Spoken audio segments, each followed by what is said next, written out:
Hola jóvenes, buenas noches. Vamos a partir el día de hoy con una nueva asignatura, Finanzas 2. La verdad es que el destino me pone nuevamente en su camino. Para mí es un agrado volver a tener clase con ustedes, a aportar nuevos conocimientos en este proceso de aprendizaje que ustedes llevan a cabo. Se ha pasado el tiempo súper rápido, así que entremos en materia. Ya sabemos que estas asignaturas están relacionadas con la línea de las finanzas, por lo tanto, lo que vamos a comenzar a ver hoy es la administración financiera de corto plazo. ¿Ya? Tal como se lo mencionaba, la administración financiera de corto plazo tiene que ver con la administración de las cuentas de corto plazo, del activo de corto plazo, precisamente con el efectivo, con las cuentas por cobrar y el inventario, ¿ya? Así como también el capital de trabajo, que abarca todas las cuentas de corto plazo.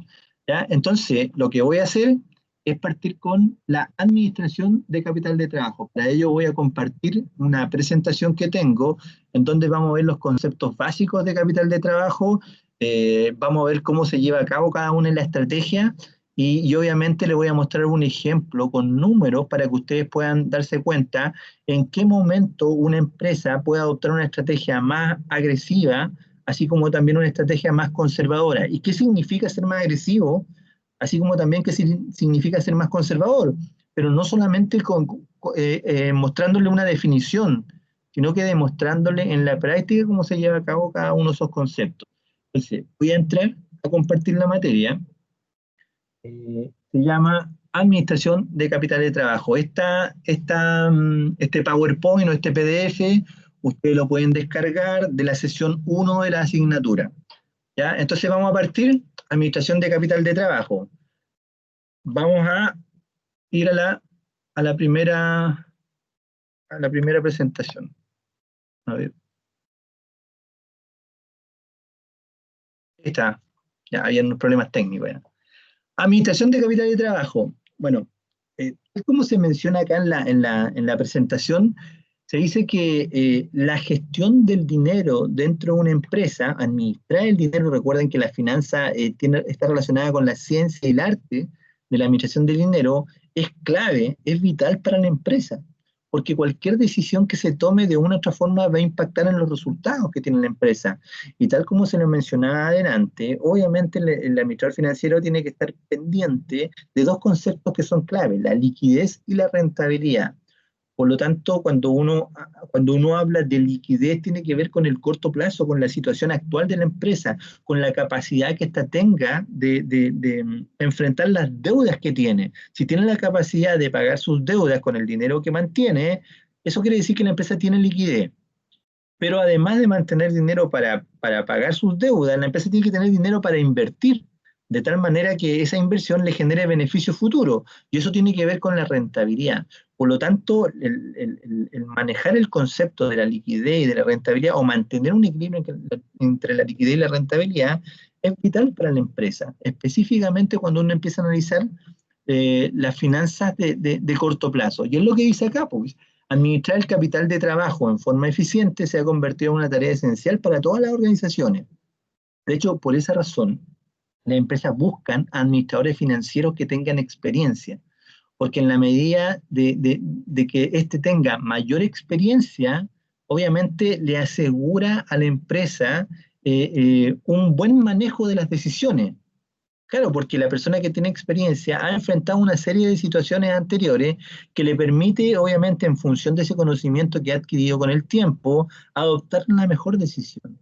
Entonces, es como una apuesta que hace la empresa segura al contratar a un administrador con experiencia.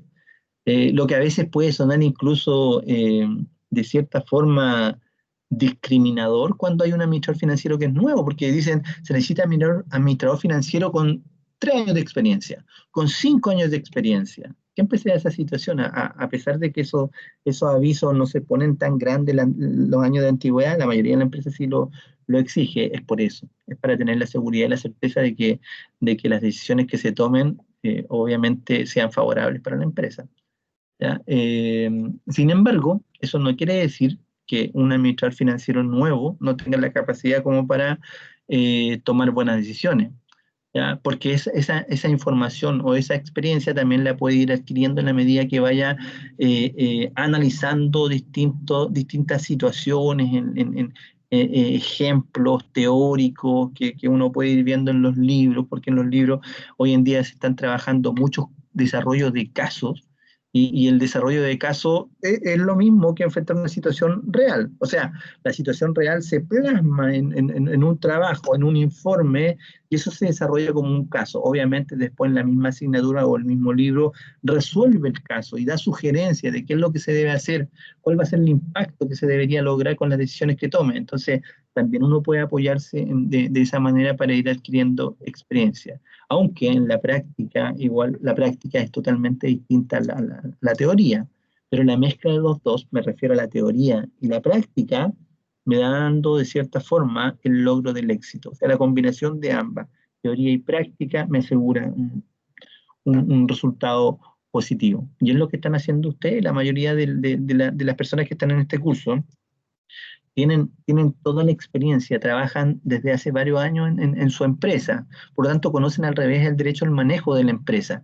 Pero ¿qué es lo que desconocen? ¿Ya? Tal vez desconocen las técnicas, las herramientas, los conceptos teóricos que se pueden, que uno puede identificar y de esa manera puede sacarle mayor provecho. Entonces, cuando tienen acceso a esta teoría, a estas herramientas, a estos mecanismos que enseña la ciencia, por decirlo así, de la economía o la ciencia o la finanza en sí, ya obviamente nos sirve para tomar mejores decisiones y porque son cosas que son objetivas. Entonces, eso también es importante considerarlo para decisiones futuras.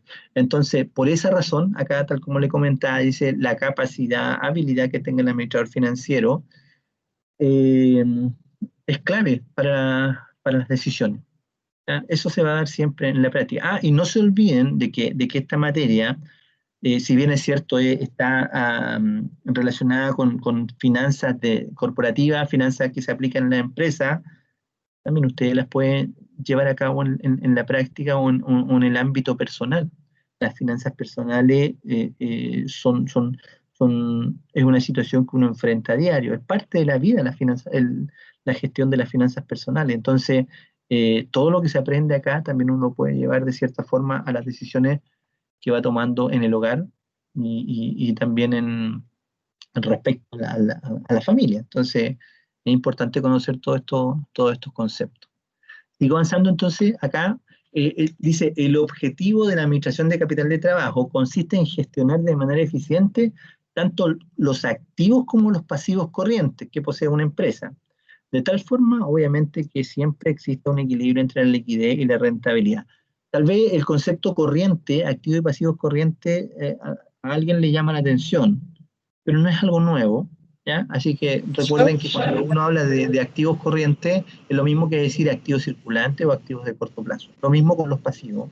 Cuando es corriente, es de corto ¿Estoy plazo. hablando a mí o estoy hablando con alguien? ¿Aló? ¿Alguien quiere hablar? ¿Hacer preguntas? ¿Sí? ¿Alguien tiene micrófono abierto, parece? Ya, entonces vuelvo. Concepto, activo corriente, activo circulante, activo de corto plazo, es lo mismo. Son tres formas de nombrar este tipo de activo. En el esquema, ustedes ya saben que los activos circulantes es una parte de los activos, que son los de corto plazo, eh, y son los siguientes. Vamos a identificar algunos activos circulantes de la empresa. Tal como lo había mencionado antes, los más importantes es el efectivo, el inventario y las cuentas por cobrar.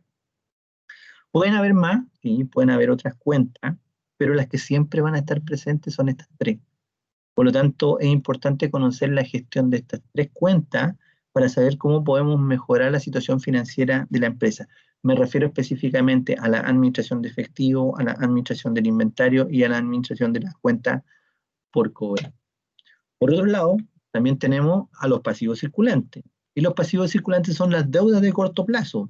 Entre ellas podemos identificar algunas como estas. Por ejemplo, las cuentas por pagar, los proveedores, sueldos por pagar. Todo lo que sea por pagar está dentro del pasivo circulante. Y si bien es cierto, acá no necesariamente hay una estrategia específica, para poder administrar cada una de ellas, nos vamos a dar cuenta que en la práctica la forma de financiamiento que utilicemos va a ser clave para ver qué resultado, cómo va a ser el impacto de esa decisión en la empresa, cómo va a beneficiar, cómo va a perjudicar a la empresa un tipo de financiamiento de corto plazo versus un tipo de financiamiento de largo plazo. Lo vamos a ver y lo vamos a demostrar con números las diferencias que se dan. Porque cada tipo de deuda de corto o de largo plazo tiene tasas de interés distintos. Entonces, de una u otra forma van a impactar en los resultados. Eso es lo que voy a mostrar en las próximas láminas. Antes de eso, sí es importante definir o mostrar una definición de qué es lo que es capital de trabajo. Según el texto que tengo como base, dice que el capital de trabajo es la cantidad de recursos financieros que necesita la empresa para desarrollar sus operaciones, o mejor dicho, para poner en marcha su negocio, para que éste pueda funcionar en forma permanente. ¿Ya? Es el capital de trabajo, dinero que la empresa necesita para desarrollar sus operaciones. Pero eso igual sigue siendo bastante amplio. ¿En qué sentido lo digo? Eh, una empresa puede funcionar un mes, puede funcionar un año, puede funcionar 10 años. Y lo que necesito para que esta funcione un mes versus lo que necesito para que esta funcione un año es una cantidad de dinero totalmente distinto. ¿Ya? Porque para que funcione un mes tal vez voy a necesitar, no sé, pues, 2 millones de pesos, pero para que funcione 10 años voy a necesitar mucho más, 50, 60, 70 millones. Entonces, ahí hay que tener claro algo, ¿ya? Entonces, acá adquiere importancia otro concepto financiero que tiene que ver con el ciclo operacional, porque la pregunta era, ya, para que funcione la empresa, pero ¿por cuánto tiempo? Entonces acá hay que aclarar ese concepto. El ciclo operacional o el ciclo operativo también de una empresa, que algunos textos lo nombran con ese concepto. Ciclo operacional o ciclo operativo. ¿Qué se entiende por ciclo operativo? Veamos, ¿qué es el ciclo operacional de una empresa? Ya, es el tiempo que transcurre desde el momento en que una empresa invierte dinero para comprar mercadería, por ejemplo, una empresa comercial, invierte dinero para comprar mercadería hasta el momento en que vende el producto, como lo es en la segunda etapa, que está de color azul, vende el producto, o si es que lo vende a crédito cuando realiza la cobranza. ¿Ya? Ahí hay que tener cuidado, porque si la empresa vendiera productos solamente al contado, el ciclo operacional sería mucho más corto. Sería la compra, que está de color naranja, y la venta. Al momento de vender se recupera inmediatamente el dinero. Eso es si es que fuera una venta al contado. No existiría la parte verde que está acá. No sé si se ve el mouse. Parece que no se ve el mouse en la pantalla, ¿cierto? Pero me refiero al último cuadro. Si la empresa no vendiera a crédito los productos, recuperaría inmediatamente el dinero en donde dice ventas. Pero como la empresa dice, ya, yo voy a ofrecer, no sé, 10 días de plazo para que me paguen, 20 días de plazo, tiene que esperar más tiempo y ahí aparece el último rectángulo de color verde que tiene que ver con el tiempo que la empresa debe esperar para realizar la cobranza. Entonces esto va sumando, ¿ya? Es más tiempo el que tiene que esperar la empresa para recuperar ese dinero. Jóvenes, ¿hay alguien que tiene el micrófono encendido, por favor? Profe, Dime. disculpe, ¿puede repetir la definición de ciclo operacional? Sí, es el tiempo que transcurre desde el momento en que la empresa invierte dinero para comprar mercadería hasta que lo recupera cuando realiza la cobranza. Esto pueden ser 10 días, 20 días, 30 días, 40 días, relativo, va a depender de la empresa. Pero supongan ustedes, a ver, bueno, viene el ejemplo más adelante, te lo voy a explicar con más detalle, porque ahí puse número, tiempo y puse día, ¿ya? Déjame explicar algo antes para entrar al ejemplo de los días. ¿Se entendió la definición, no? Tiempo que transcurre desde el momento en que la empresa invierte dinero para adquirir mercadería hasta el momento en que realiza la cobranza de esta una vez que ya las haya vendido a crédito, después de haberlas vendido a crédito recupera el dinero. Eso es el ciclo Gracias. operacional. Ahora, ojo, Estoy hablando de una empresa comercial en el esquema que lo estoy mostrando. Pero ¿qué pasa si hablo de una empresa industrial? Me refiero a una empresa que fabrica un producto. Si la empresa fabrica un producto, el ciclo operacional de esta empresa va a ser mucho más amplio, va a ser más largo. ¿Por qué? Porque la empresa en este caso no compraría mercadería o productos terminados, sino que lo que compraría sería materia prima. Con esa materia prima recién va a tener que fabricar un producto, que es el rectángulo de color gris que agregué ahí. Una vez que se termine de fabricar el producto, recién se va a vender el rectángulo de color azul. Y si se vende a crédito, voy a otorgar un plazo, por lo tanto voy a tener que esperar un par de días para recién realizar la cobranza, el rectángulo de color verde. Entonces, hay diferencia entre el ciclo operacional de una empresa comercial, como el esquema de arriba, que vende productos terminados, y una empresa industrial que se dedica a fabricar un producto. Tiene un ciclo operacional mucho más largo. Para que se entienda mejor, veamos el ejemplo con días, tal como lo pedía su compañera. ¿Ya? Recuerden que esto es para calcular el tiempo. ¿Ya?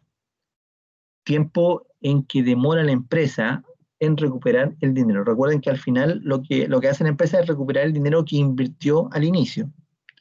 Entonces, veamos el ejemplo con días. ¿Cómo determinar el ciclo operacional? Acá está la pregunta. Ahí puse día, ya puse desde el día 0 hasta el día 16 en este primer caso. ¿Qué significa eso? Significa que la empresa el día 0 o un día X, ¿ya? Decide invertir el dinero que tiene y comprar materias primas, ¿ya? Por ejemplo, comprar harina, ¿ya? Supongamos que se demora desde el momento en que, el supuesto es que la empresa le paga al proveedor por el producto y obviamente el proveedor le va a entregar el producto, ya supongamos que se demora un día en llevarle el producto a su bodega, a la bodega de la empresa, ya, por eso que ahí transcurre un día y está ese rectángulo con color naranja. Es el tiempo que demora en que el proveedor le entregue el producto a la empresa. Luego, la empresa tiene que fabricar el producto. Ya supongamos que va a preparar un producto distinto y acá demora 3 días más. Entonces empezamos a contar. Al término del día 1 recibí la materia prima, al día siguiente empiezo a trabajar. Me demoro 3 días, por lo tanto, cuando termine de fabricar el producto ya han transcurrido 4 días. Desde el cuarto día, recién la empresa podría vender ese producto, porque ahí recién está terminado el producto, ¿ya? Pero la empresa no lo vende enseguida, igual se demora. Hay un periodo que demora la venta, o en promedio que demora vender un producto, que está que en China, por ejemplo, ya está un par de días y se vende. Acá en promedio se estima que los productos se venden en 2 días, por lo tanto hay 2 días adicionales. Y el día 6 que se vende el producto, según el ejemplo que estamos viendo acá, la empresa lo vende a crédito. Y en este caso, la empresa está otorgando 10 días de plazo para que el cliente pague por ese producto. 10 días después va a pagar. Entonces, por eso que tiene que esperar 10 días, es decir, desde el día 6 hasta el día 16, para poder recién hacer la cobranza. El día 16, el cliente me paga el producto y la empresa recupera el dinero.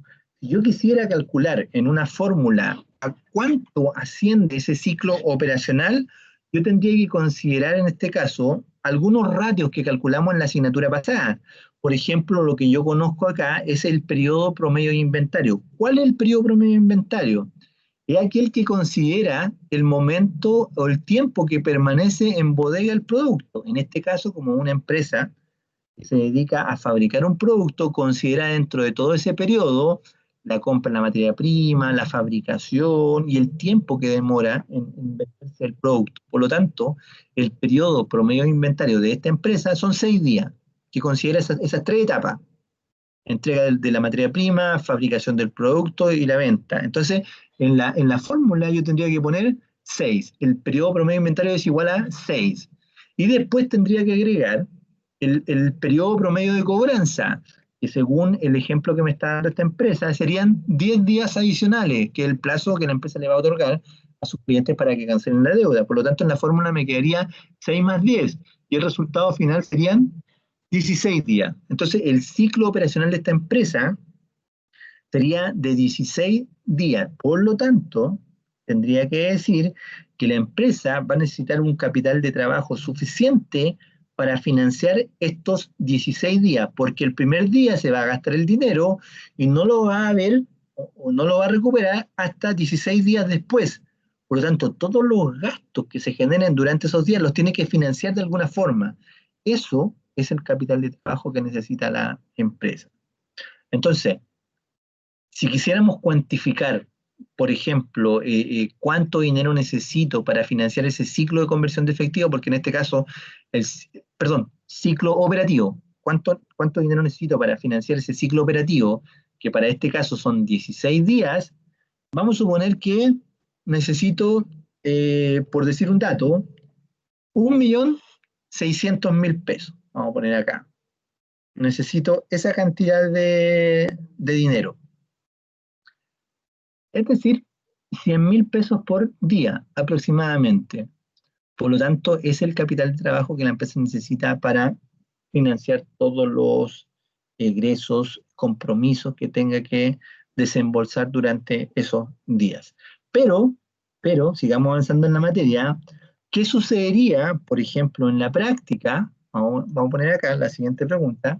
Si la empresa, así como otorga crédito a sus clientes, tiene la capacidad de negociar con sus proveedores para conseguir un plazo para pagar los créditos que la empresa adquiere.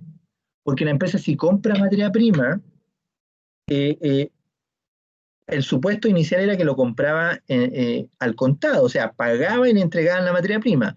Pero ¿qué pasa si esta empresa negocia con el proveedor y dice, ya, yo le compro, pero quiero que me dé un plazo para pagar? Y el proveedor tal vez acepte y diga, ya, te voy a dar un plazo para que tú me pagues. Entonces, vamos a suponer, ¿qué sucedería si esta empresa consigue un plazo? ¿Qué plazo? Por ejemplo, veamos acá. 8 días de plazo. ¿Qué sucedería, por ejemplo, si la empresa consigue 8 días de plazo para pagar la deuda que tiene por haber adquirido a crédito las materias primas? Es decir, el día cero pide materia prima, la empresa, el proveedor le entrega el producto, pero la cobranza viene 8 días después. Entonces, ¿eso qué significa? Que la empresa ya no va a necesitar financiar 16 días de ciclo operacional, porque no quiere decir que va a estar 16 días sin dinero, porque el dinero no lo está desembolsando el día cero, lo está desembolsando recién el día 8. Por lo tanto, ahí tengo que hacer un nuevo cálculo y para ello voy a aplicar la fórmula del ciclo de conversión de efectivo. El ciclo de conversión de efectivo es el periodo de días que realmente la empresa va a estar sin dinero. Por lo tanto, es un cálculo mucho más específico para determinar cuánto dinero necesita para financiar su operación. Entonces, matemáticamente tendría que tomar el ciclo operacional, que eran 16 días que habíamos calculado antes. Si le resta el periodo promedio de pago que consiguió, que en este caso eran 8 días, voy a quedar con el siguiente resultado. El ciclo de conversión de efectiva en este caso solamente sería de 8 días, que coincide justo con la resta anterior, pero sería de 8 días. Eso quiere decir que ya no va a tener que financiar la empresa 16 días, sino que solo va a tener que financiar 8 días, es decir, la mitad. Por lo tanto, el dinero que necesitaría, si delante hicimos como supuesto o dijimos como supuesto que cada día costaba 100.000 pesos, si necesita financiar 8 días, en este caso, la empresa solamente necesitaría 800.000 pesos para financiar su ciclo de conversión de efectivo. No el 1.600.000 como el caso anterior. ¿Ya? Cualquiera podría decir, entonces es conveniente, siguiendo la lógica, cualquiera podría decir, entonces es conveniente pedirle plazo a los proveedores para pagar, porque eso disminuye los días y obviamente disminuye el dinero que necesito para financiar esos días. De 1.600.000 disminuyó a la mitad, a 800.000 pesos. Pero cuidado, hay que tener cuidado, porque eso de una u otra forma implica un costo financiero, porque ese plazo que otorga el proveedor no lo hace gratis, ¿cierto? El proveedor, ok, va a aceptar un plazo, pero va a cobrar un diferencial, va a cobrar una tasa de interés adicional. Y ese es el costo que se tiene que cuantificar y comparar para ver si es conveniente o no aceptar ese plazo. ¿ya? Eso es el juego que se tiene que hacer con el cálculo o la administración del capital de trabajo. ¿Se entiende o no la idea? ¿Hay alguna consulta hasta acá que alguien quiera consultar sobre algo que mencioné? Recuerden que esto es un ejemplo nomás. La empresa, cada empresa tiene su propia realidad y obviamente tiene su propio ciclo operacional, así como también su ciclo de conversión de efectivo. Lo ideal siempre sería disminuir el ciclo de conversión de efectivo para necesitar menos dinero, siempre y cuando el costo financiero no sea tan alto. Porque si el costo financiero o el costo de oportunidad es alto, ya también va a ser difícil aceptar esa disminución del tiempo. ¿Ya? Lo vamos a ver con números mejor para que se entienda. ¿Sigo avanzando? Profesor, le puedo hacer una Dime. consulta, Sí, pues, pero sí, dígame. ahora, Vuelvo atrás. sí, ese capital de trabajo neto se refiere aquí específicamente a los 8 días. A los 8 días, justamente. Ese capital de trabajo neto es el que se requiere para financiar los 8 días que comprenden el ciclo de conversión de efectivo ahora. Ya, ¿Ya? pero solamente el ciclo de conversión de efectivo. Solo el ciclo de conversión de efectivo, no los 16 días, solo el Ya, ciclo de conversión. sí, De hecho, mencionaste un concepto nuevo tú, capital de trabajo neto, que es el que voy a ver ahora. Y ya. lo voy a mostrar en esquema, ¿ya? Lo que pasa es que pensaba yo que era esos 8 días en que la empresa ya tenía que ella manejarse con los con el dinero propio que tenía la empresa para poder subvencionar esos 8 días. ¿A eso ¿Sí? se? Sí, Sí, a eso se refiere. De hecho, la empresa tiene que buscar de alguna parte de dónde sacar el dinero para financiar esos 8 días. Pero de dónde va a sacar, de cualquier parte que saque, implica un costo financiero. claro. Implica pagar intereses, ¿se acuerdan que en la clase pasada o en la asignatura pasada decíamos, ya, a ver, ¿qué pasa si saco este dinero de la línea de crédito? Por ejemplo, si tuviese una cuenta en el banco. ¿Puedo sacar? Puedo tener acceso a sacar. Saco los 800.000 pesos y lo ocupo. Claro, Ya, pero o sea, es decir, no me preocupo de dónde sacar el dinero porque tengo la línea de crédito disponible. La tomo, pero me obligo a pagar una tasa de interés por el uso de ese dinero. claro. Entonces, eso sería el costo financiero. Ujú, ¿Ya? Eso hay que tener cuidado al momento de hacer este tipo de ejercicio. ujú. Ya, profesor, gracias. Ya, voy a avanzar con lo que tú decías. Mira, acá viene la pregunta. ¿Qué es el capital de trabajo neto? Ya, dice, es la diferencia, en términos matemáticos, es la diferencia que existe entre los activos circulantes y los pasivos circulantes de una empresa. ¿Ya? Esa es y tiene que ver con el ciclo de conversión de efectivo. ¿Ya?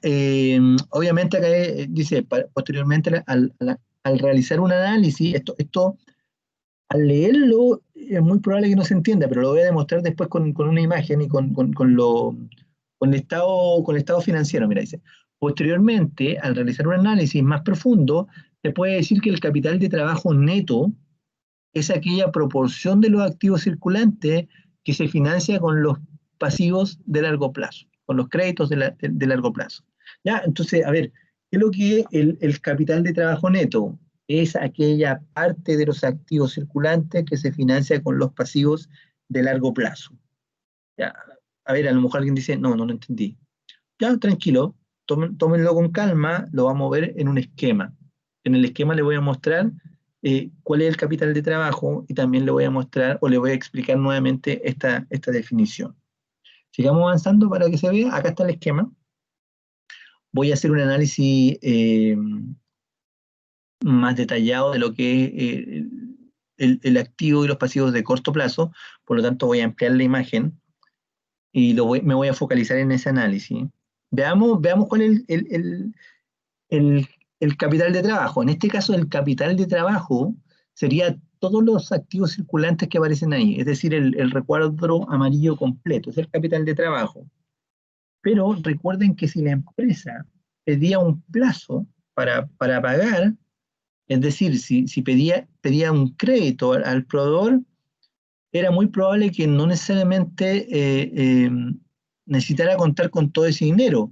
Y ahí surge el concepto del capital de trabajo neto. En este caso, voy a mostrar cuál sería el capital de trabajo neto. Ahí está con un color gris casi negro, el capital de trabajo neto, porque tal como lo mencionaba, es la diferencia entre el activo circulante, que es todo el recuadro amarillo, menos los pasivos circulantes, que sería el recuadro de color verde.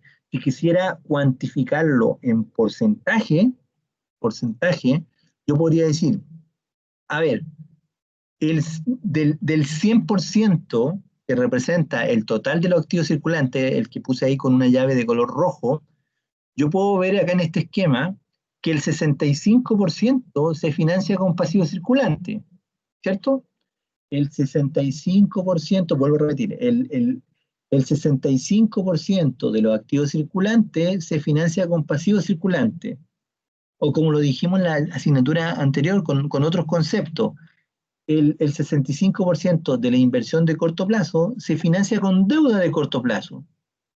Y la diferencia, que en este caso sería el 35%, ¿cómo se está financiando? ¿Con qué tipo de deuda? Y ahí ustedes se pueden dar cuenta que ese 35% se está financiando con deuda de largo plazo. Por eso que debajo de la definición, cuando la leí delante, decía, cuando uno hace un análisis más detallado, se puede dar cuenta que el capital de trabajo neto, es decir, el recuadro que está de color negro ahí, se financia con pasivos de largo plazo. Y precisamente es lo que equivale al 35%. El resto se financia con pasivo circulante. El capital de trabajo neto es el que se financia con pasivo de largo plazo. ¿Ya? O también puede ser con patrimonio. Si es que la empresa no tuviera deuda de largo plazo, ¿con qué financiaría el capital de trabajo neto? Con patrimonio, porque el otro tipo de pasivo subiría. Entonces, puede ser con pasivo de largo plazo o con patrimonio. Eso es lo que se financia, o de esa forma se financia, mejor dicho, el capital de trabajo neto de la empresa. ¿Se entiende ese concepto, no? ¿Se logra detectar? Porque al final lo que tiene que financiar la empresa es todo el activo circulante, pero lo financia de dos formas el activo circulante. Una parte lo financia con deudas de corto plazo y la otra parte con deudas de largo plazo.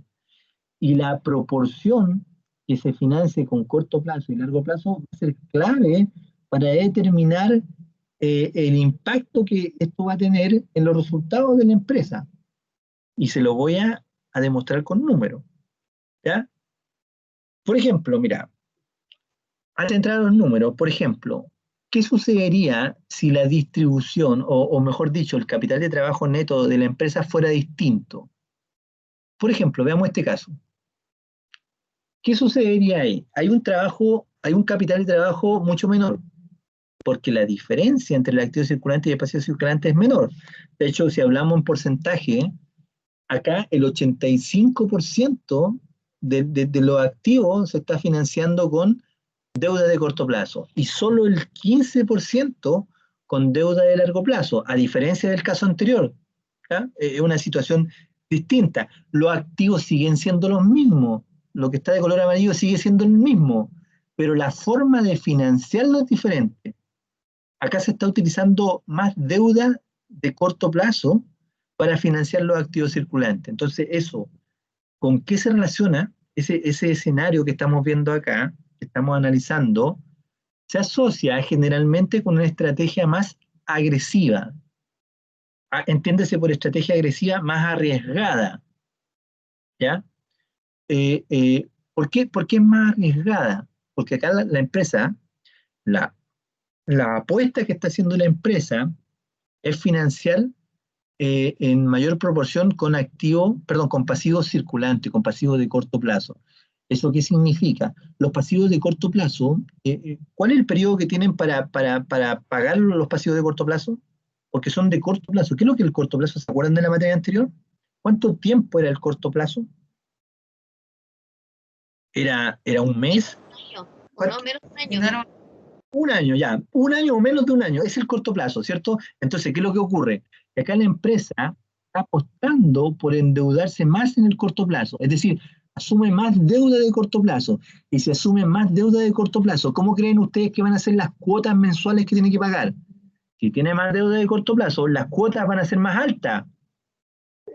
Y como son más altas, va a ser mayor presión para la empresa. Por eso se asocia con una estrategia más arriesgada, más agresiva. Ahora, a lo mejor alguien se está preguntando en este momento, pero ¿y por qué la empresa podría hacer eso? ¿Por qué la empresa se podría arriesgar a pagar cuotas más altas, de cierta forma, a presionarse más con deuda en el corto plazo, si podría hacer todo lo contrario? Podría liberar o conseguir deudas de largo plazo que sean menores las deudas de corto plazo porque las cuotas sean más bajas, pero la pregunta es, ¿qué gana la empresa con ser más arriesgada? Ya, se lo aclaro. Rentabilidad, efectivamente, gana rentabilidad. ¿Y por qué gana rentabilidad? Porque la tasa de interés de corto plazo es mucho más baja que la tasa de interés de largo plazo. Entonces, al tener más deuda de corto plazo, paga menos intereses.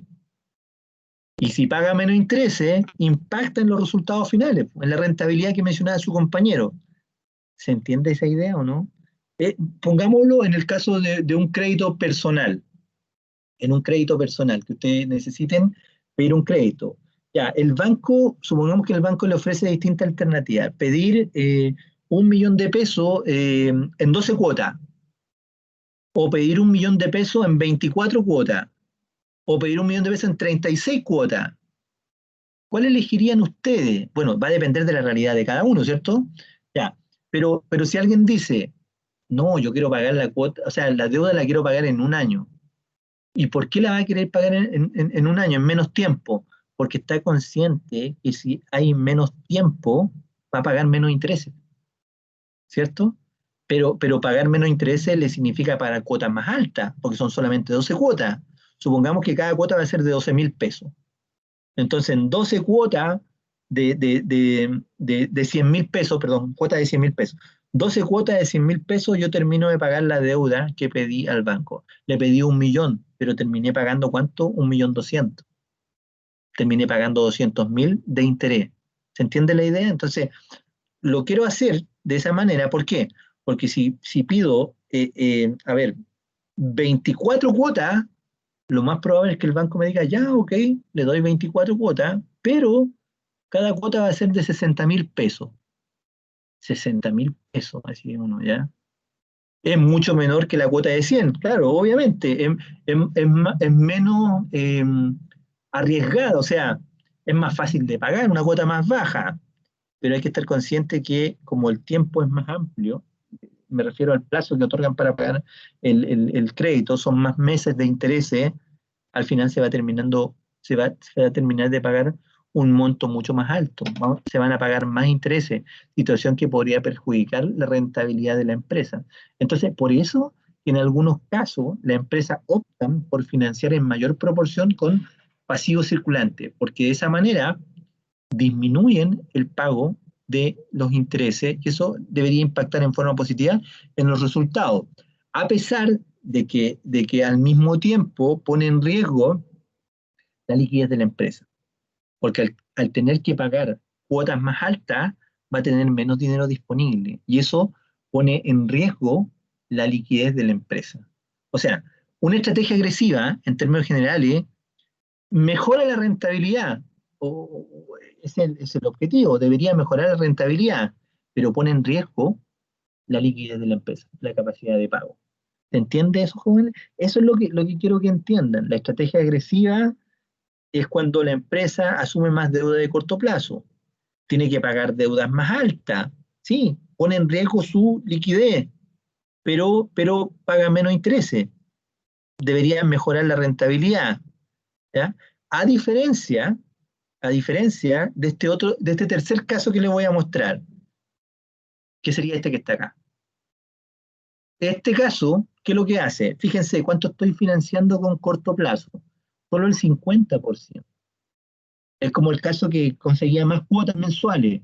Bajaba el valor de la cuota y obviamente estaba mucho más tranquilo, no estaba tan presionado con los pagos, lo que se asocia, inmediatamente esta opción se asocia con una estrategia más conservadora, ¿ya? Más relajada, más tranquila, ¿ya? Pero, ojo, mejora la liquidez, mejoraría la liquidez, pero perjudicaría, disculpen, pero perjudicaría la rentabilidad. Entonces, ahí la empresa tiene que decidir qué estrategia va a adoptar, si una estrategia más agresiva o una estrategia más conservadora. ¿Se entiende la idea, jóvenes? No sé si alguien tiene alguna consulta de lo que estoy hablando, de si se entendió que lo que es conservador, que lo que es agresivo, del punto de vista financiero, referido específicamente al tipo de financiamiento que la empresa adopta. Profesor, ¿podría Dime. explicar un poquito más, no sé si claro o no con tanto detalle para poder entender lo ¿Qué más más? necesario? ¿Lo más necesario de qué? ¿De la estrategia? Claro, de la estructura. Ya, ya. A ver, voy a volver al ejemplo que le di delante.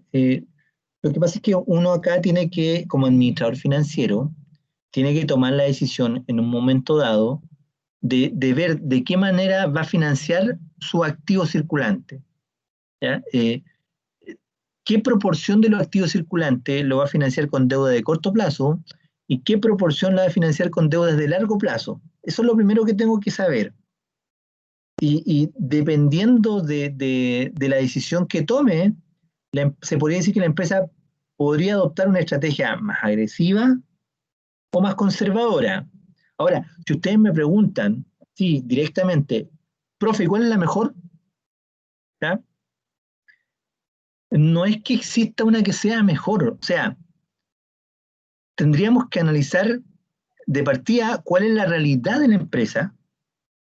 Me refiero a qué tan endeudada está una empresa, me refiero a en cómo se comporta el mercado en el que está inserta la empresa, o digamos, por ejemplo, lo que estamos viviendo hoy, cuáles son las condiciones que debe enfrentar la empresa en un momento determinado, por ejemplo, ahora con la pandemia que están enfrentando la empresa.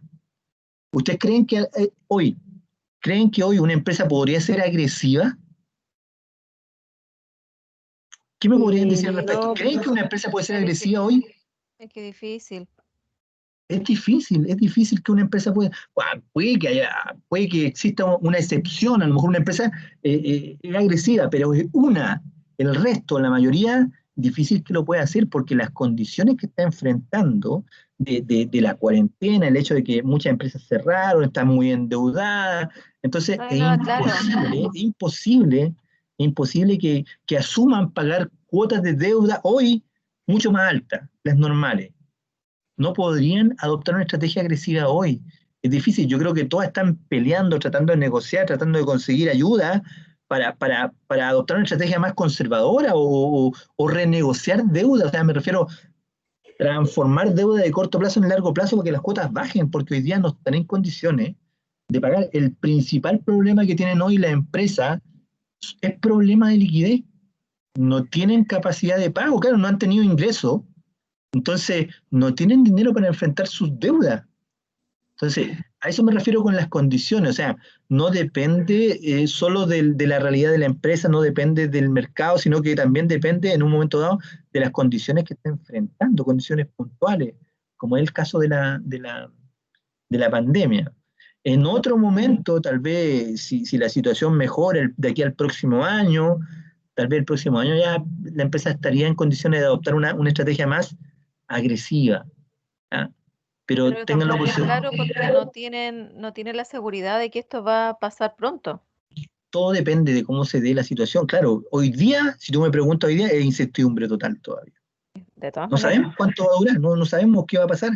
No sabemos si ahora, mira, ojo, el fin de semana se vienen las elecciones.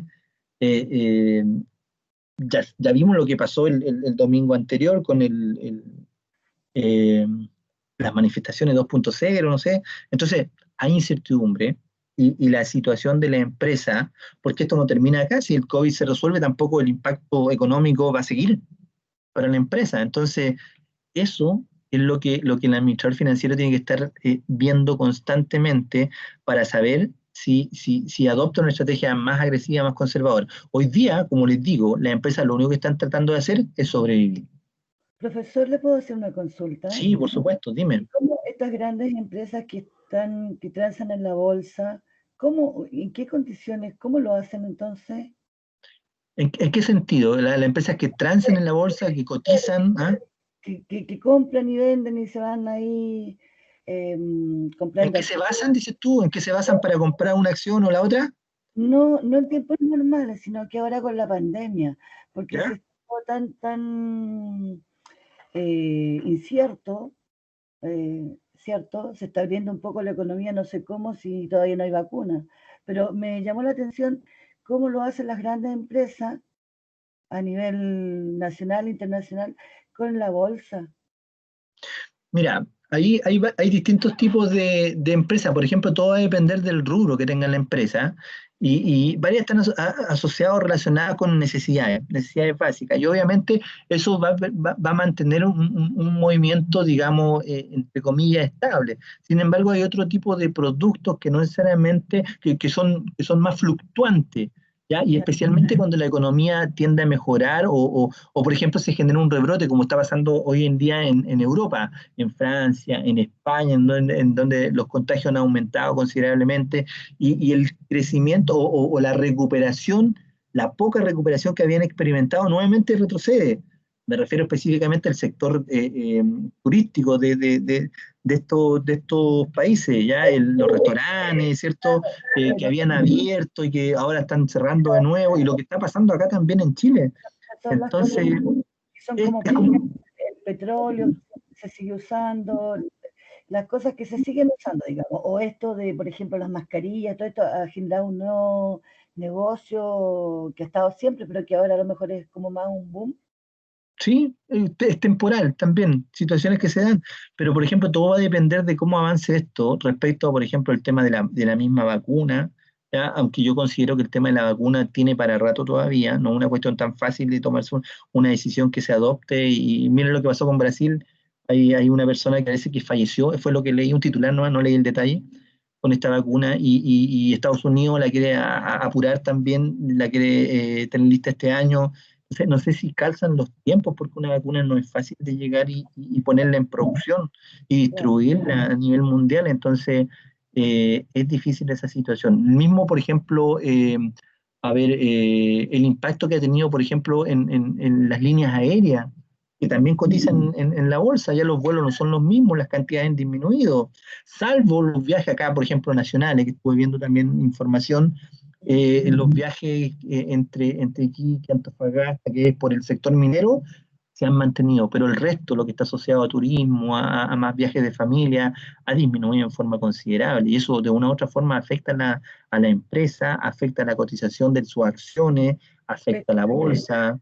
eh, Porque antiguamente, no sé, pues un ejemplo, ya 10 personas iban a España, 3 personas irían a Roma, y así se va, y eso ha ido disminuyendo totalmente casi, ¿o no es así? Sí, sí, sí, de hecho hay un impacto, algo está pasando, no es normal. Lo que estamos viviendo hoy en día no es normal. Ustedes decían antes, la incertidumbre, Una maravilla, está ¿no? difícil, está difícil de tomar decisiones. De hecho, no sé si han visto ustedes los resultados de sus multifondos, ¿no? Sí, variación, a la baja sí. todo, incluso la, Hay algo que ha ido de abajo y después ha subido, digamos.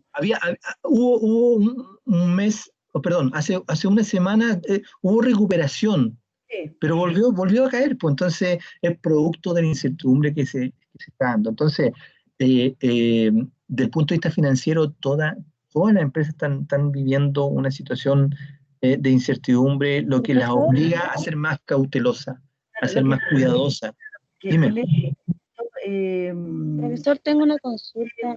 Mire, la- resulta que nosotros siempre vimos hace tiempo en las noticias de que no iba a ser bueno el 10%, o sea, que se entregara el 10% de las AFP ¿Ya? de muchos ámbitos.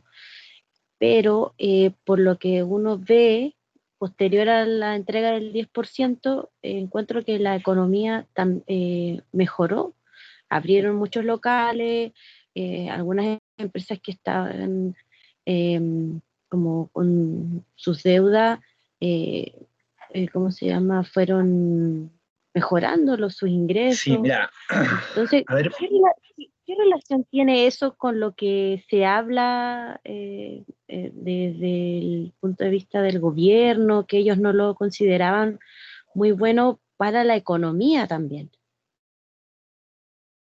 hay un tema amplio de debate, o sea, abriste una ventana que me puedo extender demasiado. Voy a tratar de ser, voy a tratar de resumir el tema. Y obviamente una opinión personal que tengo al respecto. Siempre uno considera, no solamente como persona debería considerar, sino que a nivel de gobierno, que lo que uno va cotizando en forma periódica es una inversión a futuro, ¿cierto? Es para mejorar su bienestar en la vejez. Esa es la idea. Mientras más acumula, una persona puede tener una mejor jubilación. Ya, sin embargo, lo que estamos viviendo ahora es algo que nunca había ocurrido antes. ¿Ya? Si bien es cierto acá, debería existir planes de apoyo, no solamente hacia las personas, familias, sino que también hacia las empresas de parte del gobierno. Todo están aprendiendo acá. No es que se vivió una pandemia hace 5 años atrás y aprendimos, tuvimos experiencia. No, para todos los países esto fue algo nuevo. Entonces cada país tuvo que adoptar alguna receta, algunos. Mira, ojo, nosotros llevamos una ventaja, creo que son como 2 o 3 meses con respecto a lo que ya vivió Europa, a lo que vivió Asia. Entonces deberíamos tomar como experiencia eso, pero aún así la reacción a ver, la ayuda que ha entregado el gobierno no ha sido rápida, ¿ya? Ha sido muy lenta, no ha llegado realmente la ayuda a las personas que realmente lo necesitan. Entonces surgió esta opción de tomar parte de ese dinero que está destinado para jubilación del 10% para poder retirarlo. Y obviamente pueda servir a las personas para enfrentar este momento tan complicado de incapacidad de pago, de que no hay recursos, de que no están trabajando, de que algunos les paralizaron el contrato.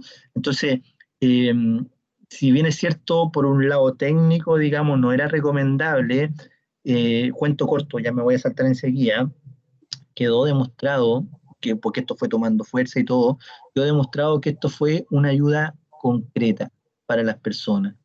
Fue algo concreto que recibieron las personas. Entonces, resolvió de cierta manera el problema que tenían de falta de liquidez. Ya pudieron ir a pagar sus deudas, pudieron comprar sus bienes básicos, más de alguien también aprovechó de comprar otras cosas que le faltaban, ¿ya? Cada uno vive su propia realidad también, pero fue algo concreto, ¿ya? Y es por esa razón que tal como tú dices, esto ayudó también, le dio un pequeño empujón a la economía que venía lenta, venía caída. Entonces se reactivó de cierta forma la economía. El problema fue que solamente se les devolvió el 10% y eso duró poco. O sea, a varias personas ya se le acabó el 10% y siguen con el problema. Entonces, por eso que viene ahora un segundo 10%, ¿resultará? ¿No resultará? Obviamente el gobierno tiene una postura porque el gobierno tiene que asumir una responsabilidad con respecto a la deuda futura. ¿Ya? Por esa razón hay una posición más cerrada de parte del gobierno de no ser, digamos, a ver, tan irresponsable con asumir deuda futura, porque después alguien va a tener que pagar este dinero que retiramos, po. Y se va a tener que pagar por impuestos, o sea, nosotros mismos vamos a tener que pagar con los impuestos, el Estado se va a tener que endeudar, entonces va a tener que asumir deuda. Chile se había caracterizado por tener un gasto, digamos, un superávit en el gasto público durante varios años, pero sin embargo esa situación va cambiando y no es la idea caer en un déficit, porque eso genera un problema mucho más complicado, y si vemos, por ejemplo, la realidad que tiene Argentina, la realidad que tiene Brasil, o para qué decir Venezuela, entonces una situación totalmente distinta a la que vivimos nosotros. Entonces la idea es no querer llegar a ese extremo, pero estoy de acuerdo en que el retiro del 10% fue una ayuda concreta para familias. De hecho, tranquilizó a las masas, a las masas sociales, la tranquilizó porque le llegó el dinero. Sin embargo, ahora que se acabó, nuevamente vuelve la incertidumbre, la ayuda no llega tan rápido, eh, y eso genera dudas nuevamente de qué es lo que va a pasar con respecto a esto. Profesor, Dime. volviendo con el tema de la materia, la estructura financiera, ¿usted cree que ahora en el minuto de que estamos viviendo sería recomendable utilizar la estrategia conservadora por la incertidumbre que se tendría que a futuro? Por supuesto. Sí, mira, volviendo a la materia, es lo que están haciendo. Por ejemplo, mira, seguramente más de alguien acá en el curso tomó la opción de postergar sus pagos de crédito hipotecario, ¿cierto? Que se dio en un momento dado, postergar por 6 meses el- el- los pagos de las viviendas, ¿cierto? ¿Y por qué razón lo hacen? Claro, porque como vivimos incertidumbre, como estamos enfrentando una situación en donde a varias personas, si bien es cierto, no le han quitado el trabajo o no le han suspendido su contrato de trabajo, tal vez la empresa ya no le está pagando el mismo sueldo, le está pagando una cantidad menor, un porcentaje menor. Y eso inmediatamente pone en riesgo la estabilidad del hogar, porque recuerden que hay una regla que es fundamental para la finanza: los ingresos siempre deben ser mayores a los gastos. Pero si se da esa situación contraria, obliga a la familia a endeudarse. Y si esto se hace costumbre, si esto se hace permanente en la mochila de deuda, va creciendo hasta que en un momento dado se hace insostenible. Por lo tanto, hay que tratar de evitar eso, hay que tratar de ajustarse. Y por esa razón, una de las medidas que tomó el gobierno con la ayuda de los bancos fue otorgar digamos, un periodo de no pago de crédito hipotecario, de dividendos, por decirlo así. Entonces, precisamente para que la cuota de la que le hablaba de deuda bajara, po. Porque, por ejemplo, si yo como familia tengo un ritmo de pago de cuotas mensuales de 500.000 pesos todos los meses, y ahora estoy con problemas que me bajen el pago del dividendo por 6 meses, supongamos que el dividendo son 300.000 pesos, ya tendría una deuda de 200.000 pesos. Ya sería mucho más abordable que pagar 500. ¿Ya? Entonces, esa es una estrategia más conservadora, pero en este caso va inducida por el gobierno, un estímulo que está dando. Obviamente tampoco nada es gratis, es una postergación de deuda que también tiene intereses de por medio, pero por lo menos me ayuda en la liquidez del momento. Tengo más dinero disponible para destinarlo a insumos básicos que necesito en la casa. Entonces, tal como te decía antes, hoy en día no solamente las empresas, sino que también las personas están asumiendo una estrategia mucho más conservadora. Siempre cuando hay incertidumbre, la estrategia conservadora es la que prevalece, es la que más se adopta, ¿ya? En cambio, cuando, digamos, la economía anda bien, los negocios están funcionando ok, están obteniendo beneficios, se tiende a optar por una estrategia más agresiva, ¿ya? Aunque eso es relativo, depende, como te decía, del momento, depende de la situación, cómo se enfrenta o qué es lo que decide cada persona o cada administrador financiero para la empresa. Profesor, Dime. lo mismo, quería hacer una consulta con respecto a, por ejemplo, como administrador financiero, ¿qué va a pasar?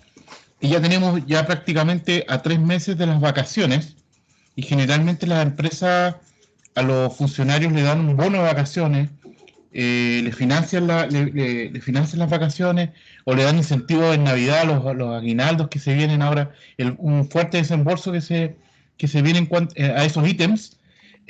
¿Cómo enfrenta el administrador financiero estos gastos en personal que tiene que hacer endeudándose?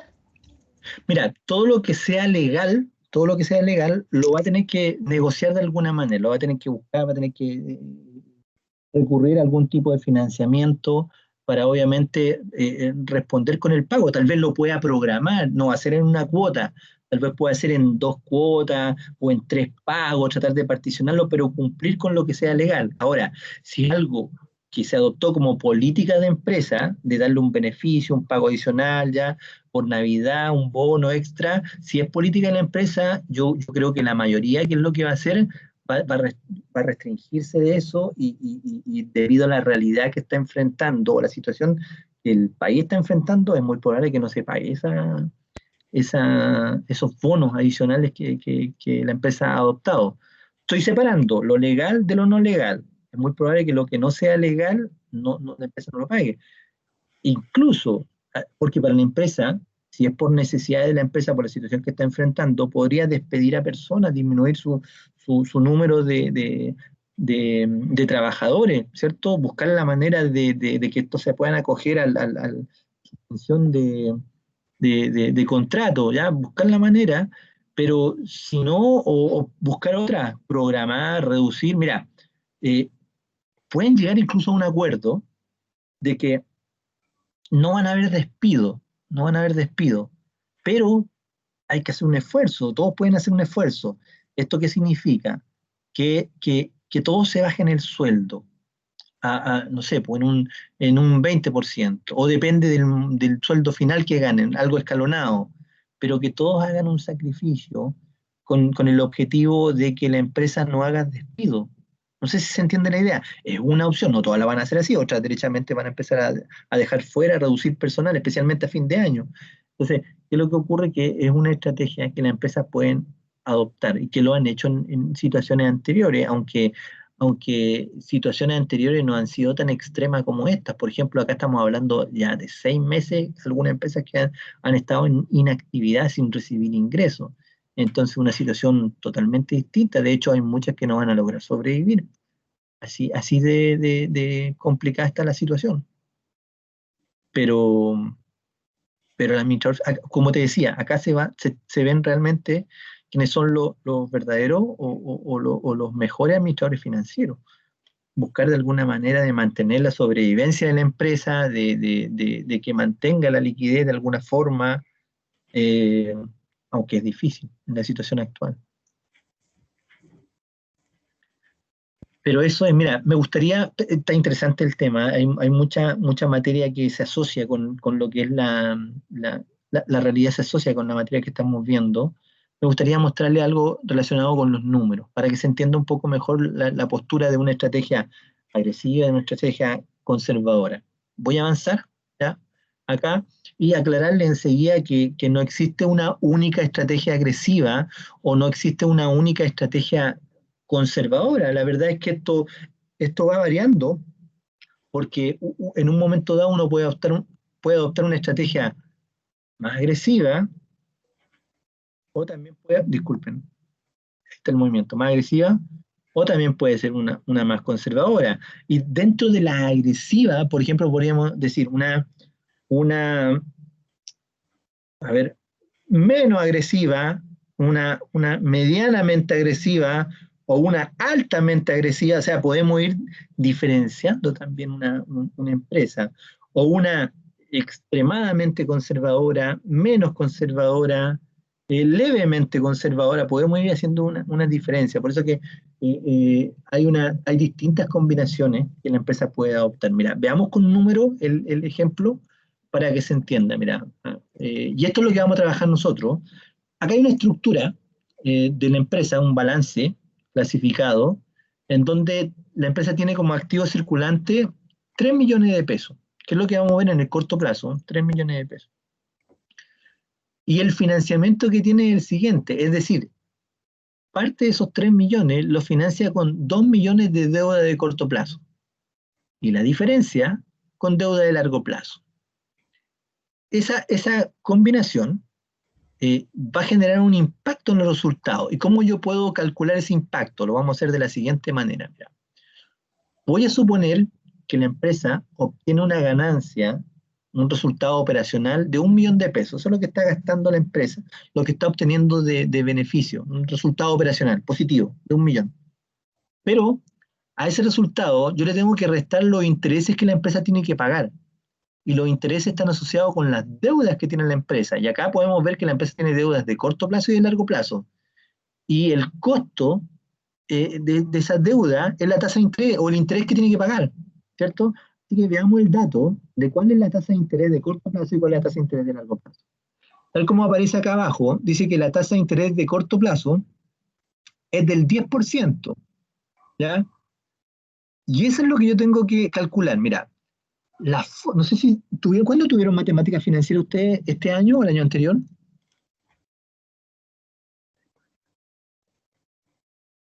El año pasado, profe. El año pasado, ya. Voy a tratar de hacerle recordar. ¿Qué necesito para calcular el interés? Necesito dos variables para calcular el interés. Necesito tres variables para calcular el interés. Necesito el monto de la deuda, necesito saber cuál es la tasa de interés y necesito saber cuál es el periodo. Pero como acá lo vamos a trabajar solamente anual, vamos a considerar que el periodo es un año, por lo tanto el n va a ser 1. ¿Eso qué quiere decir? Que yo voy a necesitar solamente dos variables para determinar cuál es el interés. Es decir, tal como aparece en la fórmula de acá arriba, la de color amarillo, los intereses pagados yo lo tengo que calcular primero multiplicando la deuda de corto plazo, es el D sub CP, deuda de corto plazo, multiplicada por la tasa de interés de corto plazo. Y a eso le tengo que sumar la deuda de largo plazo más la tasa de interés de largo plazo. Veamos y reemplacemos los datos. Mira, ¿cuál es la tasa de interés de corto plazo? 10%, ahí está marcado con amarillo, 10%. ¿Cuál es la deuda de largo plazo? Perdón, de corto plazo. Deuda de corto plazo. Son los pasivos circulantes, son 2 millones de pesos. Por lo tanto, si yo multiplico los 2 millones de pesos por el 10%, obtendría el interés de corto plazo.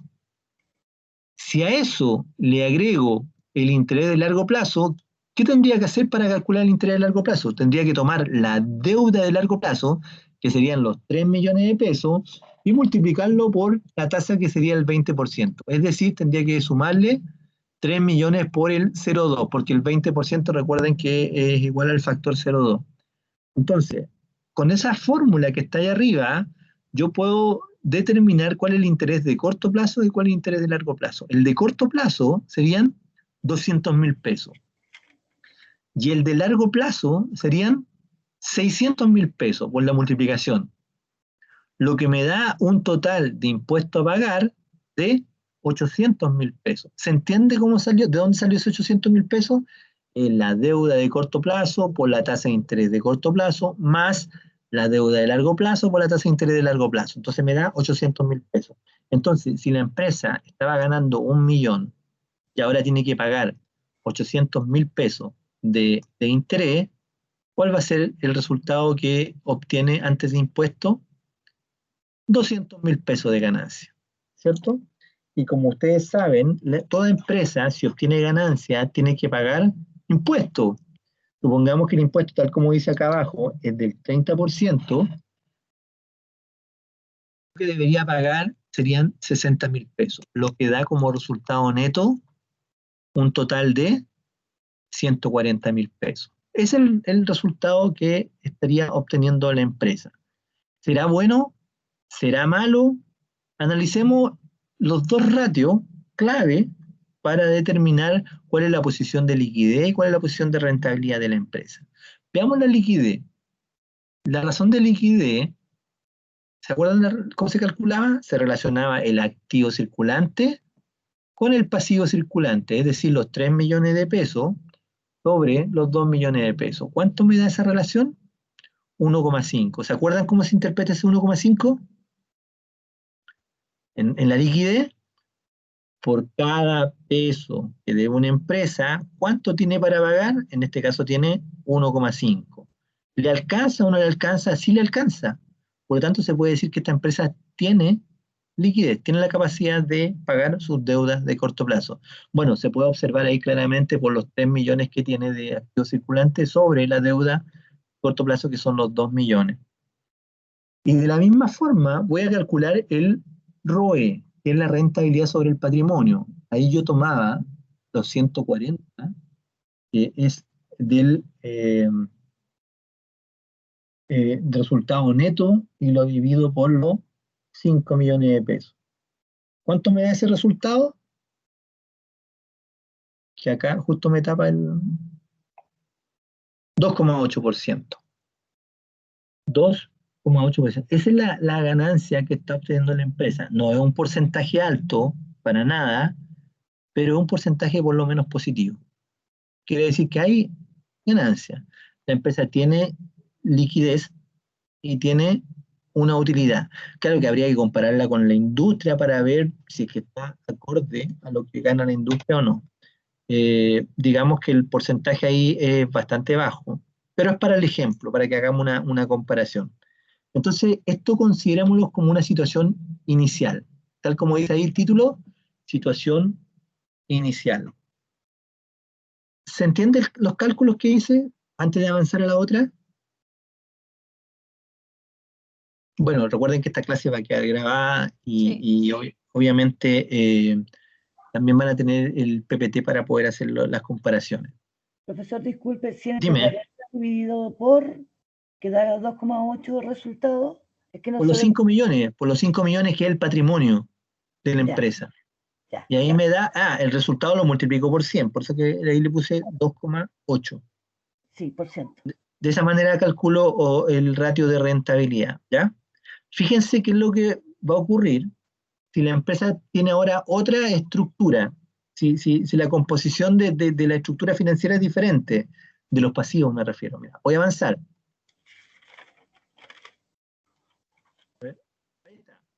Fíjense que ahora la deuda de corto plazo es mayor, es de 3 millones, es igual que el activo circulante. Entonces veamos qué es lo que ocurriría en esa situación. Voy a partir del mismo supuesto, que la utilidad operacional es de 1 millón de pesos, pero obviamente los intereses que voy a tener que pagar ahora son diferentes. ¿Por qué? Porque la estructura de deuda es distinta. Ahora tengo más deuda de corto plazo. ¿Ya? Si tengo más deuda de corto plazo, veamos cómo hago el cálculo. Mira, veamos el cálculo. Ahí está. Ahora, la deuda de corto plazo son 3 millones de pesos. La tasa de interés de corto plazo es del 10%. Y la deuda de largo plazo ahora es más baja, son solamente 2 millones. Y la tasa igual es del 20%. Entonces, me da como resultado un interés de corto plazo de 300.000 y un interés de largo plazo de 400.000. Total de intereses, si sumo los dos, me da 700.000 pesos. ¿Cuánto pagaban antes? Si se acuerdan, eran 800. ¿Cuánto pago ahora? 700. Estoy pagando menos intereses. ¿Y por qué estoy pagando menos intereses? Porque estoy asumiendo una estrategia más agresiva. Estoy financiando en mayor proporción con deudas de corto plazo.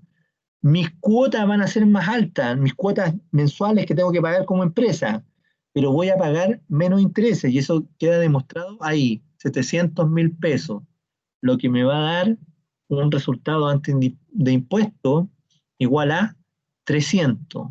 Voy a ganar más, pero ojo, como voy a ganar más, tengo que pagar más impuestos, 90.000 pesos de impuestos, pero aún así es conveniente porque el resultado neto, ¿cuánto me va a dar? Me va a dar 210.000 pesos. Entonces, el solo hecho de financiar los activos de corto plazo de una manera distinta a la situación inicial me genera un impacto en los resultados. De hecho, si yo comparo la razón de liquidez y la razón de rentabilidad o el ROE, me voy a dar cuenta de que en el primer caso, el resultado me da 1. Disculpen. Disculpen, voy a buscar el cargador. Deme un segundo, venga enseguida.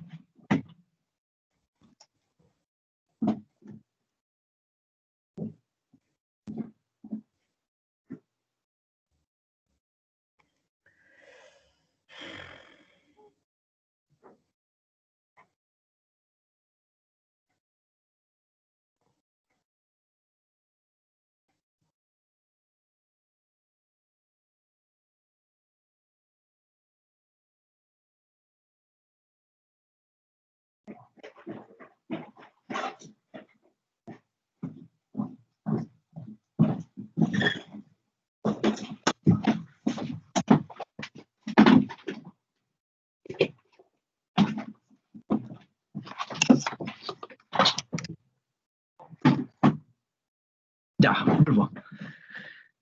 Entonces, les decía que acá, con el solo hecho de financiar de una manera distinta los activos circulantes, me va a generar un impacto tanto en la liquidez como en la rentabilidad. Veamos la razón de liquidez. Ahora serían 3 millones de activos circulantes sobre los 3 millones de pasivos circulantes. Eso me da un ratio igual a 1. ¿Qué significa eso?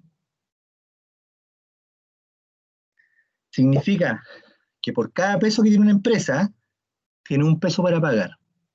O sea, está en una situación equilibrada, exacto. Ya tiene lo justo para pagar. Sin embargo, cuando calculamos la rentabilidad o el ROE, nos podemos dar cuenta que el resultado cambia. ¿Por qué? Porque ahora tengo que relacionar esos 210.000 pesos con los 5 millones de patrimonio. Eso quiere decir que la rentabilidad aumenta a 4,2. Es decir, con una estrategia más agresiva, mejoro la rentabilidad, tal como lo había escrito en la pantalla anterior.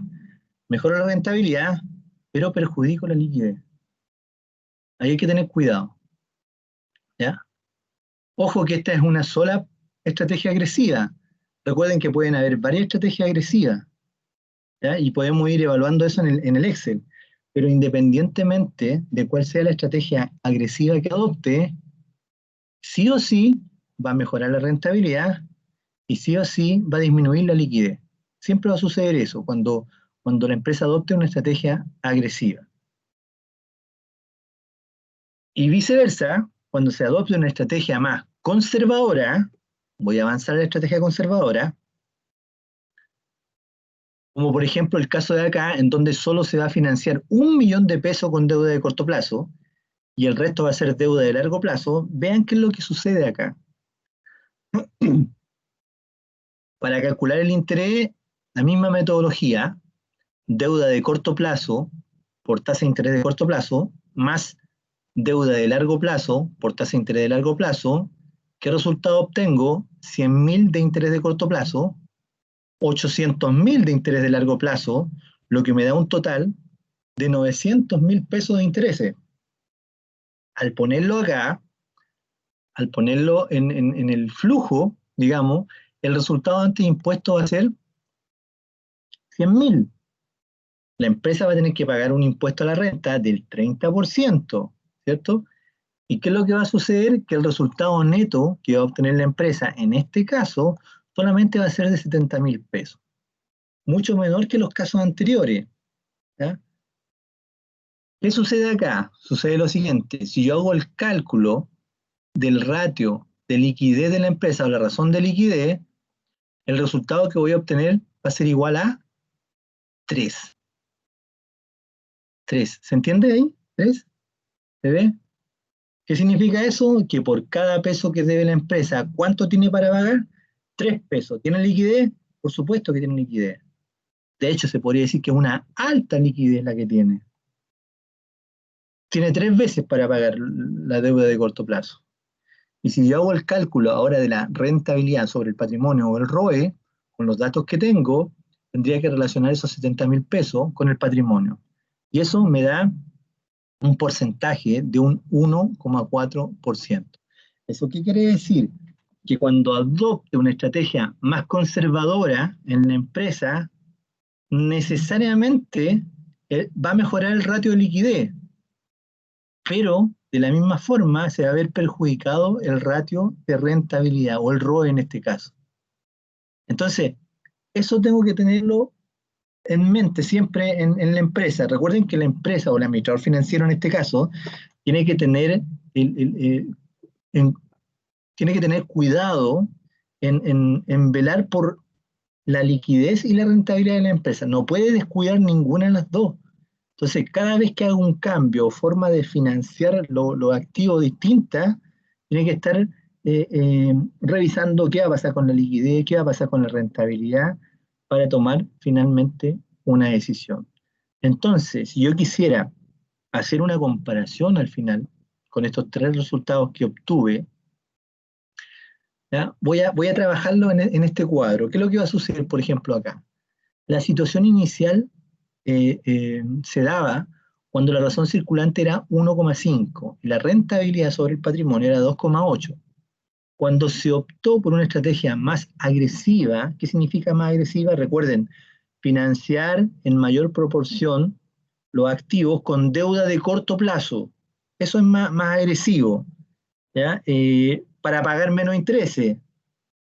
Va a pagar cuotas más altas, pero va a pagar menos intereses. Entonces eso va a mejorar la rentabilidad de un 2,8 a un 4,2%, pero va a poner en riesgo la liquidez de la empresa. Necesariamente sucede eso cuando uno adopta una estrategia agresiva.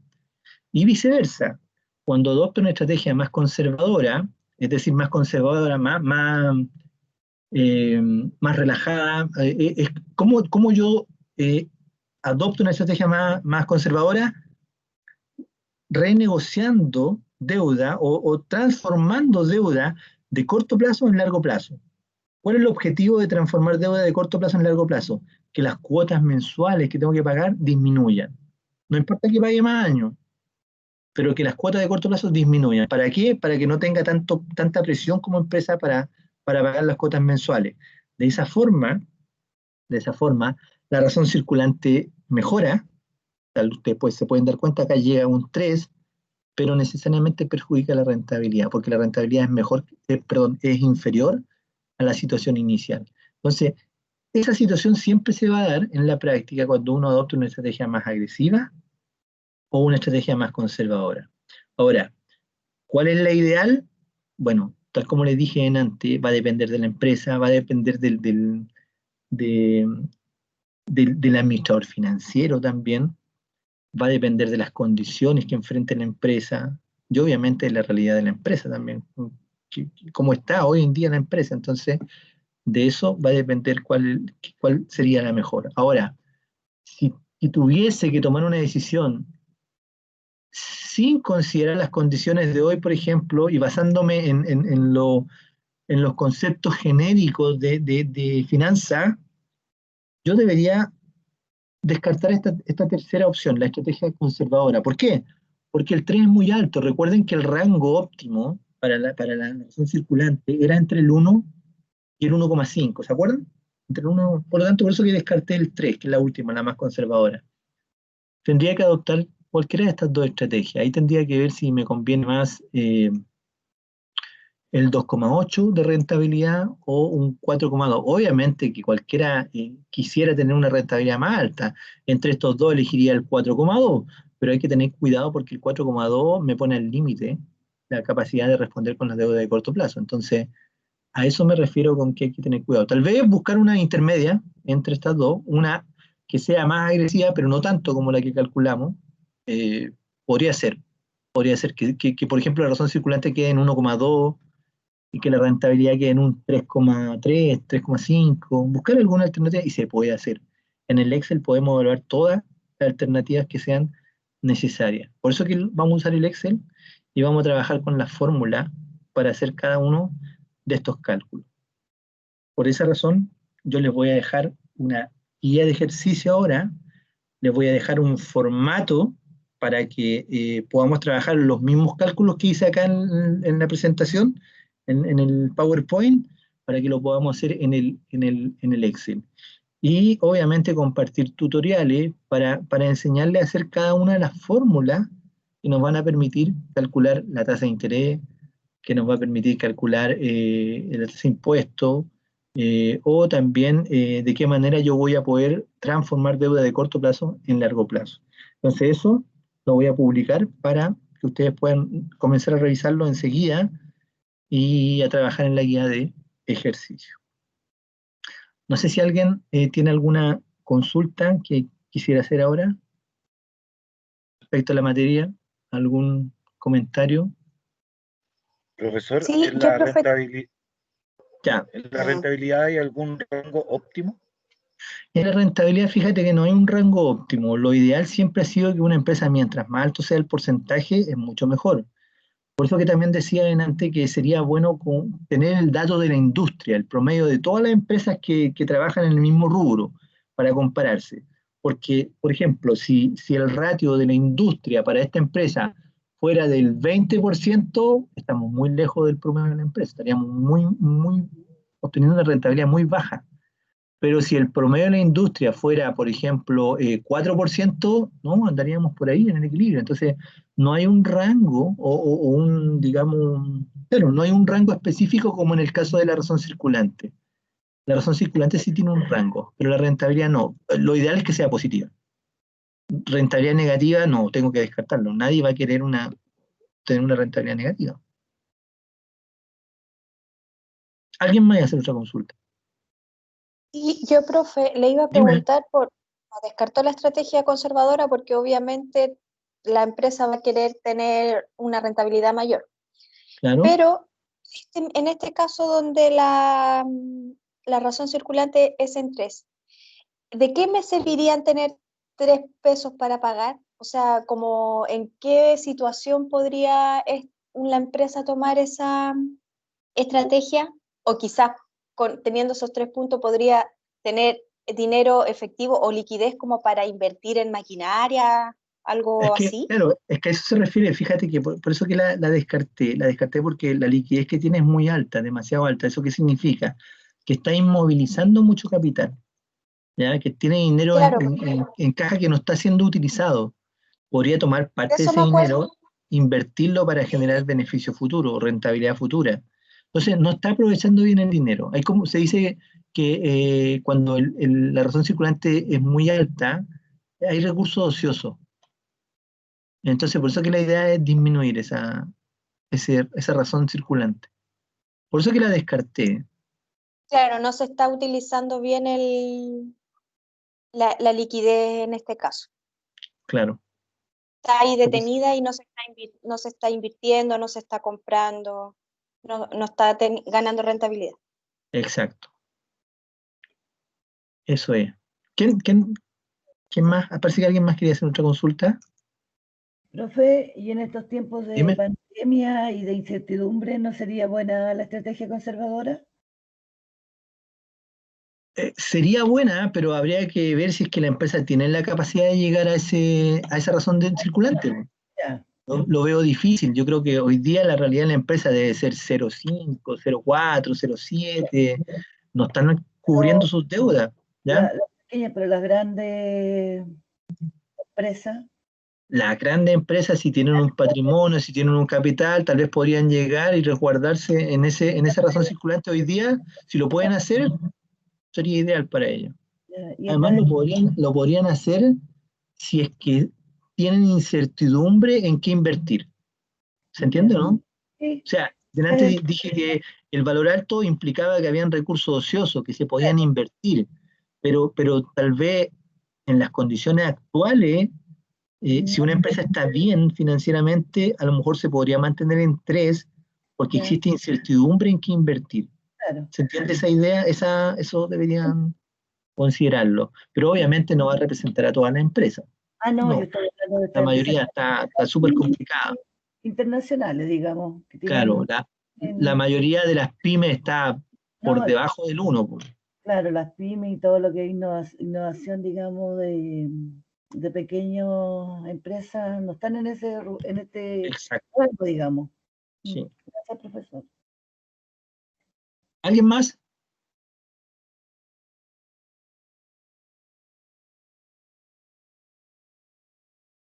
Ya, ahí creo que termina entonces la presentación de hoy. Voy a volver acá está. Ya, jóvenes, recuerden que esta presentación esta está publicada en la sesión 1 de la asignatura. La clase está siendo grabada también, así que va a quedar, yo la voy a publicar en el aula virtual, en las mismas sesiones, para que tengan acceso a ella, para revisarla de lo que conversamos, de lo que vimos, de los conceptos asociados principalmente a lo que es estrategia agresiva o a lo que es una estrategia conservadora. Recuerden el ejemplo de las cuotas mensuales. Eso me da a entender cuándo es agresiva, cuándo es conservadora. Cuando me la juego con pagar cuotas más altas, estoy adoptando una estrategia más agresiva. Cuando asumo una deuda por más tiempo, pero con cuotas más bajas, estoy optando por una estrategia más conservadora. ¿ya? Y eso va a depender de cada persona y de la situación que enfrenta, de la realidad, de muchas variables, la decisión que se tome finalmente. Entonces, tal como les dije recién, voy a subir la guía de ejercicio junto a los tutoriales para que empiecen a trabajar en la guía. Mañana continuamos con la materia, continuamos con la administración de cuentas por cobrar a las 10 de la mañana. ¿Les parece, jóvenes? Ok, profesor. Sí. ¿Ya? Ok, profe, gracias. Quedamos acá entonces, jóvenes. Buenas noches. Nos vemos mañana.